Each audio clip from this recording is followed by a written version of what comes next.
नमस्कार, आप देख रहे हैं लाइव 24 और मैं हूं आपके साथ सोनाली ठाकुर।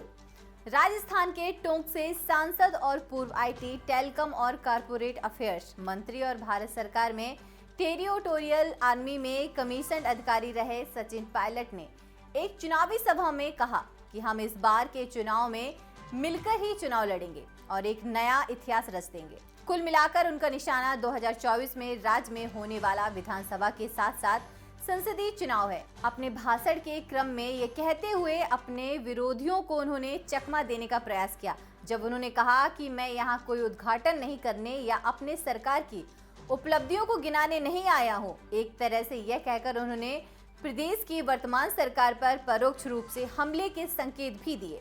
भारतीय जनता पार्टी पर हमलावर होते हुए उन्होंने कहा कि उनका सारा ध्यान भारतीय जनता पार्टी पर है। बातों बातों में उन्होंने अपनी परंपरागत सीट टोंक से इस बार भी चुनाव लड़ने के संकेत दे दिए। भारतीय जनता पार्टी पर हमलावर होते हुए उन्होंने कहा, मैं आपको यहां बरगलाने नहीं आया हूं। पार्टी नेताओं पर एक बार निशाना साधते हुए उन्होंने कहा कि नेता पिछले 9 साल से नजर नहीं आए, वे आज टोंक की सड़कों पर रथों पर घूमते नजर आ रहे हैं।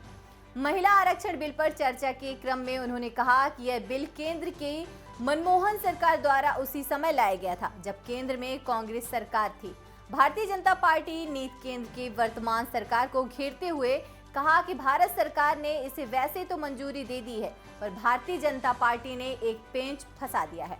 उन्होंने इस बात पर हैरत जताया कि इस बिल को जब कोई 6 साल बाद लागू किया जाएगा तब इतना बड़ा ड्रामा क्यों किया गया। उन्होंने इस बात को लेकर बीजेपी पर तंज किया कि किस प्रकार तामझाम के बीच ऐलान कर दिया कि वर्षों से अटके इस महत्वपूर्ण बिल को पारित कराकर उसने एक नया इतिहास रच दिया है।